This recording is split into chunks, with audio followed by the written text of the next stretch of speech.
ലൂക്കോസിന്റെ സുവിശേഷം 5-ാം അധ്യായം അതിന്റെ 32-ാമത്തെ വചനം. ഹല്ലേലൂയ. ലൂക്കോസിന്റെ സുവിശേഷം 5-ാം അധ്യായം 32-ാമത്തെ തിരുവചനം. Price the Lord.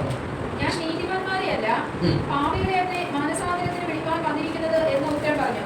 ദൈവം വന്നാൽ എന്തൊക്കെ സംഭവിക്കും എന്ന് നമ്മൾ അറിയണം, അനുഭവിക്കണം. പിതാവായ ദൈവം, യേശു കർത്താവ്, ആത്മാവാം ദൈവം ഒരു വ്യക്തിയിൽ വന്നാൽ, ഒരു കുടുംബത്തിൽ വന്നാൽ, ഒരു വീട്ടിൽ വന്നാൽ, ആലയത്തിൽ വന്നാൽ, ദേശത്ത് വന്നാൽ എന്തൊക്കെ കാര്യങ്ങൾ സംഭവിക്കും? സ്തോത്രം. എന്തുദ്ദേശത്തിനാണ് ദൈവം വരുന്നത്? ഹല്ലേലൂയ. അല്ലെങ്കിൽ തിരുവെഴുത്തിലൂടെ ദൈവം ചില ഭാഗങ്ങളിൽ വന്നിട്ടുണ്ട്. ആ ഭാഗങ്ങളിൽ എന്തൊക്കെയാണ് കാര്യങ്ങൾ സംഭവിച്ചത്? നമ്മൾ വ്യക്തമായിട്ട് എന്ത് ചെയ്യണം? മനസ്സിലാക്കണം. ഹല്ലേലൂയ. അത് ആവർത്തിക്കപ്പെടാൻ വേണ്ടി എന്ത് ചെയ്യണം? ചില കാര്യങ്ങൾ ആവർത്തിക്കപ്പെടാൻ വേണ്ടി പ്രാർത്ഥിക്കണം. ദൈവത്തിന്റെ വാക്കുകൾ ഈ ഭൂമിയിൽ വന്നപ്പോ ഉൽപ്പത്തി പുസ്തകത്തിൽ 1-ാം അധ്യായം 1, 2, 3 വചനങ്ങൾ. ആദിയിൽ ദൈവം ആകാശവും ഭൂമിയും സൃഷ്ടിച്ചു. ഭൂമി പാഴായും ശൂന്യമായും ഇരുന്നു. ദൈവത്തിന്റെ ആത്മാവ് വെള്ളത്തിന്മേൽ പരിവർത്തിച്ചുകൊണ്ടിരുന്നു. വെളിച്ചമുണ്ടാകട്ടെ എന്ന് ദൈവം കൽപ്പിച്ചു. വെളിച്ചമുണ്ടായി. ആമേൻ. വെളിച്ചം നല്ലത് എന്ന് ദൈവം കണ്ടു. ദൈവം വെളിച്ചവും ഇരുളും തമ്മിൽ വേർതിരിച്ചു. ഭൂമി പാഴും ശൂന്യവുമായിരുന്നു. ആമേൻ. ആഴത്തിന്മേൽ ഇരുളുണ്ടായിരുന്നു. അപ്പൊ വെള്ളം നിറഞ്ഞ, ഇരുൾ നിറഞ്ഞ, പാഴായ, ശൂന്യമായ ആ ഭൂമിയെ നല്ലതാക്കി തീർക്കാൻ, നിറമുള്ളതാക്കി തീർക്കാൻ, പ്രയോജനമുള്ളതാക്കി തീർക്കാൻ, വെളിച്ചമുള്ളതാക്കി തീർക്കാൻ, വെള്ളം മൂടിക്കിടന്ന അനുഭവത്തിൽ നിന്ന് സ്വന്തം വെള്ളത്തെ എല്ലാം ഒരു വശത്തേക്ക് മാറ്റാൻ, വെള്ളത്തെ വേർതിരിക്കാൻ, ഇരുളും വെളിച്ചവും തമ്മിൽ വേർതിരിക്കുവാൻ വേണ്ടി, ഹല്ലേലൂയ, പ്രയോജനവും അടവുള്ളതാക്കി മാറ്റുവാൻ വേണ്ടി വെളിപ്പെട്ട ദൈവത്തിന്റെ ശബ്ദം. ദൈവാത്മാവും ദൈവത്തിന്റെ ശബ്ദവും പ്രയോജനമില്ലാത്ത, നിറമില്ലാതെ, ശൂന്യമായിരുന്ന, വെളിച്ചമില്ലാതെ ഇരുളായിരുന്ന, വെള്ളം നിറഞ്ഞ, ഒരു സാധ്യതയ്ക്കും വഴിയില്ലാത്ത ആ അനുഭവത്തിൽ ദൈവത്തിന്റെ വചനം വെളിപ്പെട്ടപ്പോൾ, സ്തോത്രം, ഇന്ന് കാണുന്ന നിറമുള്ള, ഭംഗിയുള്ള, മനോഹരമായ അനുഭവത്തിന്റെ വഴി തെളിച്ചു എങ്കിൽ ഉളവാകട്ടെ എന്ന വാക്ക് അതുപോലെ സംഭവിച്ചെങ്കിൽ, ഹല്ലേലൂയ. ദൈവം ഇറങ്ങി വന്നത് എന്തിനു വേണ്ടിയാണെന്ന് അറിയുമോ? മനുഷ്യനെ നിർമ്മിക്കാൻ വേണ്ടി എന്ത് ചെയ്തു? സ്തോത്രം, ഹല്ലേലൂയ. കർത്താവ് വന്നു, പൊടി കൊണ്ട് മനുഷ്യനെ നിർമ്മിച്ച് മൂക്കിൽ ജീവശ്വാസം ഊതി. ആദാമിനെ പൊടി കൊണ്ട് നിർമ്മിച്ചു, ഗാഠനിദ്ര വരുത്തി, വാരിയലിൽ ഒന്നെടുത്ത് സ്ത്രീയാക്കി, തക്ക തുണയെ ഒരുക്കാൻ വേണ്ടി ദൈവം എന്ത് ചെയ്തു? വന്നു. സ്ത്രീയെ ആദാമിന്റെ അടുക്കൽ കൊണ്ടുപോവുകയാണ്. അവരെന്ത് ചെയ്തെന്നറിയോ? ഒരു തോട്ടത്തിൽ ആക്കി. നിറമുള്ള തോട്ടത്തിൽ വെച്ച് അധികാരത്തോടെ ഇരുന്ന ആ പ്രിയമുള്ളവർ കർത്താവിൽ നിന്ന് അന്യപ്പെട്ടു പോയി. തോട്ടത്തിൽ ജയത്തോടെ കഴിഞ്ഞിരുന്നവർ പരാജിതരായി മാറി. രോഗമില്ലാതെ, ദുഃഖമില്ലാതെ, നെടുവെർപ്പില്ലാതെ, തേജസ്സോടെ ഇരുന്നവർ എല്ലാം നഷ്ടപ്പെട്ടവരായി മാറിയപ്പോ വെയിലാറിയ സമയത്ത് അവൻ തോട്ടത്തിൽ നടക്കുന്ന ദൈവത്തിന്റെ കാലൊച്ച കേൾക്കുവാനിടയായി പിതാവായ ദൈവം വിളിച്ചു ചോദിക്കുകയാണ്, നീ എവിടെ? എവിടെ? ആദാമും ഹവ്വയും പരാജയപ്പെട്ടു. എവിടെ? ആദാമും ഹവ്വയും ശത്രുവിന്റെ മുൻപിൽ ലജ്ജിച്ച് തല താഴ്മോ? എവിടെ? സ്വതന്ത്രം എവിടെ വെച്ചാണോ ശൂന്യമായി തീർന്നത്, അതേ തോട്ടത്തിൽ പരിഹാരിയായി, ഹല്ലേലൂയ, പരിഹാരം വരുത്തുവാൻ കഴിവുള്ളവനായി ഇറങ്ങി വന്നിരുന്ന ദൈവത്തെ നമുക്ക് കാണുവാൻ കഴിയുന്നുണ്ട്. പരാജയപ്പെട്ട്, ഭയപ്പെട്ട്, ലജ്ജിച്ച്, തല താഴ്ത്തി ഓടിയൊളിക്കപ്പെട്ട ഹല്ലേലൂയ ആദാമിനെ ഹവ്വയെയും അവൻ തേടി ആ തോട്ടത്തിൽ ഹല്ലേലൂയ ദൈവം ഇറങ്ങി വരികയാണ്. Price the Lord. നീ എവിടെ എന്ന് ചോദിച്ചുകൊണ്ട് ഇറങ്ങി വരുന്ന ദൈവത്തിന്റെ ശബ്ദത്തിന്റെ മുൻപിൽ ഹല്ലേലൂയ നടന്നത് അതുപോലെ വെളിപ്പെടുത്തുകയാണ്. 3 കൂട്ടർ നിൽക്കുകയാണ്. ഒന്ന്, സർവ്വത്തിനും അധികാരിയായ ദൈവം.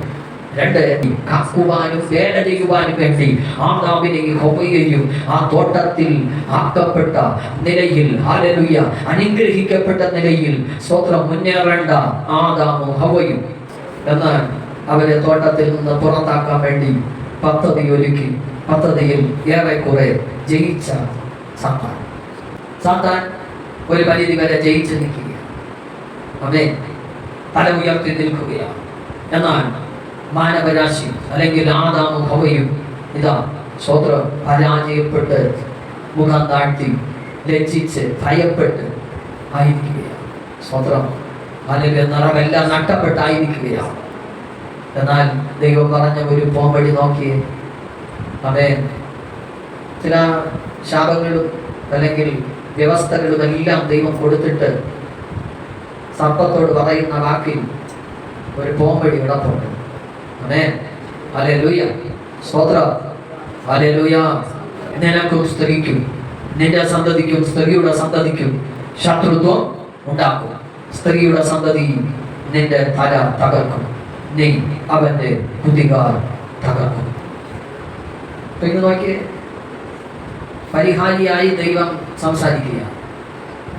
ലജ്ജിച്ച് തല താഴ്ന്നിരുന്ന ആദാമും ഹവ്വയും, പ്രൈസ് ദി ലോർഡ്, തല ഉയർത്തി നിൽക്കുന്ന സാത്താൻ.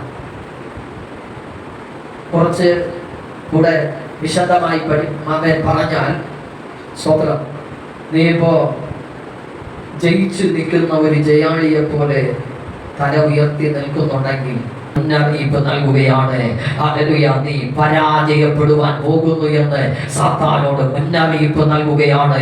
ആമേൻ. പരാജയപ്പെട്ട് കാണപ്പെടുന്ന ആദാമേ, ഹവ്വേ, ഹല്ലേലൂയ, നിങ്ങൾ ആമേൻ സ്ത്രീയുടെ സന്തതി ഹല്ലേലൂയ പാടുകൾ അനുഭവിച്ച് മരിക്കുവാൻ ഇറങ്ങി വരുമ്പോ, ഹല്ലേലൂയ, പാടുകൾ അനുഭവിച്ച് മരിച്ച് അടക്കപ്പെട്ട് ഉയർത്തെഴുന്നേൽക്കുമ്പോ നിങ്ങൾക്ക് ഹല്ലേലൂയ ഒരു ജയം വ്യാപരിക്കുവാൻ പോവുകയാണ്. പ്രൈസ് ദി ലോർഡ്, സ്തോത്രം, ഹല്ലേലൂയ. യേശു ആമേൻ പരസ്യമായിട്ട് ഹല്ലേലൂയ പറയുന്ന പ്രസ്താവനകളിൽ, ഹല്ലേലൂയ, ഇന്ന് വായിച്ച ഭാഗം നോക്കിയേ. ആമേൻ.